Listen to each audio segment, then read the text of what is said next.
Qarşıdan gələn bayramınız mübarək olsun. Milli mətbəximizin ən məşhur şirniyyatlarından olan paxlavanın hazırlanmasını bölüşürəm. İlk əvvəl şərbət hazırlanır. Şəkər tozunun üzərinə su əlavə olunur, qaynadılır. Limon duzu əlavə olunub kənara alınır. Xəmir yoğrulur. Onun üzərinə yumurtanın sarısı, yumşaq kərə yağı, xama, duz, vanilin, şəkər tozu, maya və aparan qədər süd əlavə olunub, yoğrulur, kənara alınıb 10-15 dəqiqə gözlədilir, gündələrə bölünür. İçli qoz, şəkər tozu və hil.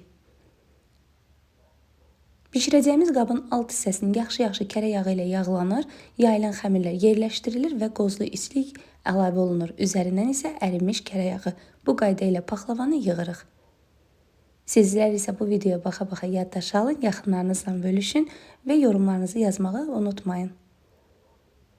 Səhifəni takip etməyənlər səhifəni takip alın. Yeni videolardan sizlər də xəbərdar olun. Son qatının üzərinə içliyi əlavə olunmur, yaxşı-yaxşı yağlanır və üzərindən qalın olan kündə yerləşdirilir. Kənar hissələri səliqəyə salınıb, soyuducuzda 10-15 dəqiqə gözlədilir, üzərindən kəsiklər atılır. Suyun üzərinə limon və portağal rəngi əlavə olunub qarışdırılır. Paxlavanın hər bir tərəfinə vurulur. Sonda qozu da əlavə edib sobada 20 dəqiqə üzəri quruyana qədər bişirilir.